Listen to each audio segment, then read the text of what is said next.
हर हर महादेव। प्यारे भक्तों, महादेव जी कहते हैं, कैसे हो मेरे बच्चे।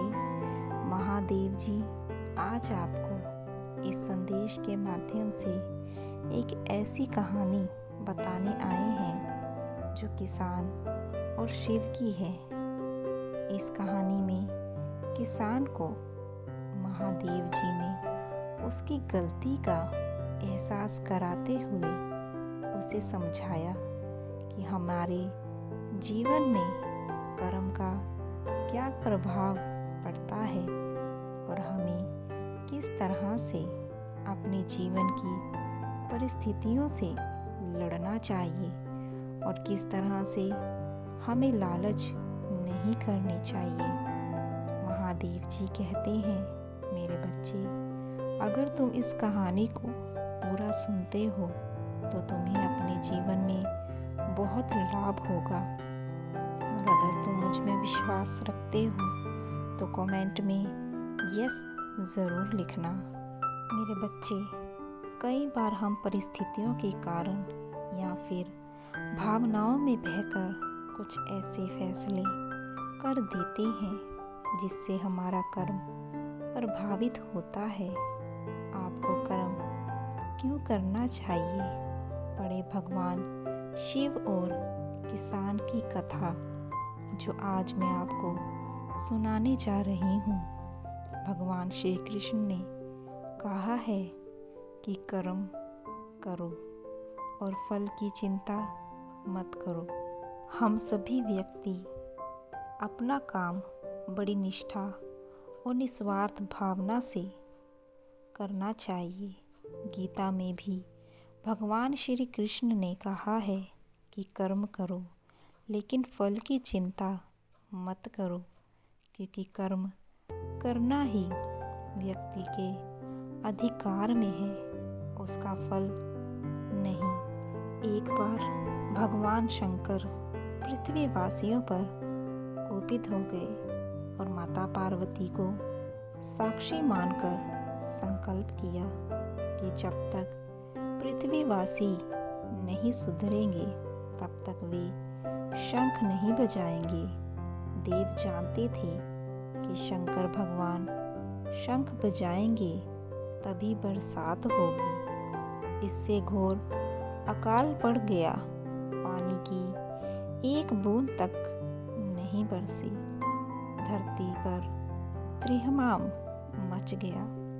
ऐसे में एक दिन भगवान शंकर पार्वती आकाश में विचरण कर रहे थे तो उन्होंने एक अजीब दृश्य देखा कि एक किसान भरी दोपहरी चिलमिलाती धूप में अपने खेत में काम कर रहा है।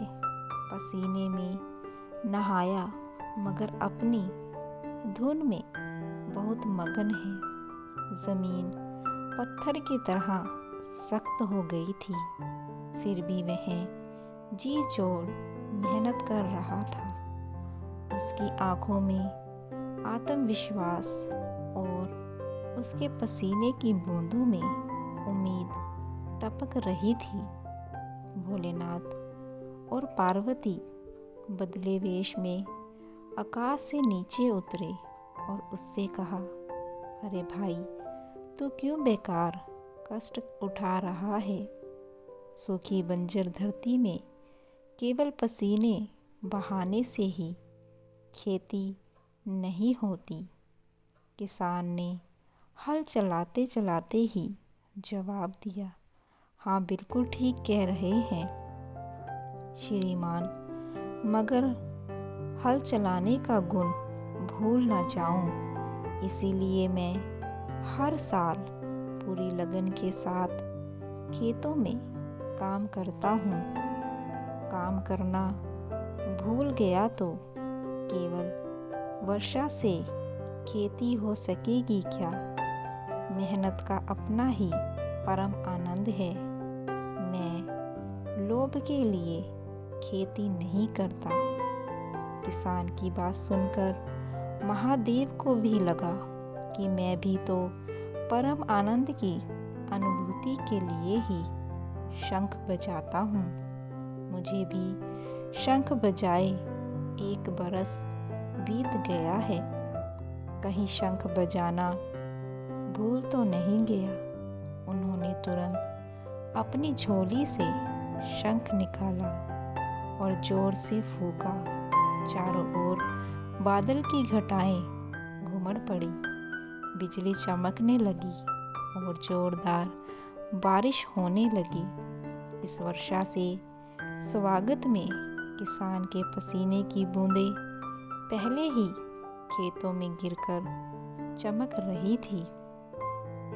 हमारा जो काम है उसे अपनी पूरी निष्ठा से बिना किसी लोभ लालच के करना चाहिए। इसी में परम सुख है। अगर हम हमेशा काम को काम समझकर करते रहेंगे तो हमें उस काम में आनंद की प्राप्ति कभी भी नहीं हो सकती। महादेव जी कहते हैं कि तुम्हें अपना कर्म करते रहना है, फल की चिंता तुम्हें नहीं करनी है। अगर आज वो किसान बिना मेहनत करिए बैठा रहता तो शायद दोबारा से खेतों में लहराती फसल कभी नहीं होती।